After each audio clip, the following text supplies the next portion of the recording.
Hello সবাইকে, কেমন আছো তোমরা? আজকে আমি বলবো কি করে ছাদ বাগান করা যায়। খুব অল্প সময় হাতে নিয়ে সব কিছুর মধ্যেই আমরা ছাদ বাগান তৈরি করতে পারি। ছোট ছোট টব হতে পারে, বালতি হতে পারে, জার হতে পারে। আমরা বিভিন্ন রকমভাবে ছাদ বাগান, যদি ইচ্ছা থাকলেই উপায় হয়।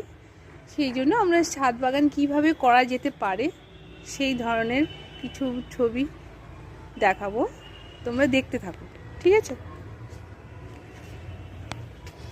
এই যে একটা আম বাগান, আমের টব। এটা বড় হলে বাগানে পরিণত হতে পারে,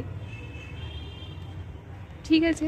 আরও আছে, এখানে দেখতে পাচ্ছ ছোট ছোট তুলসী গাছ।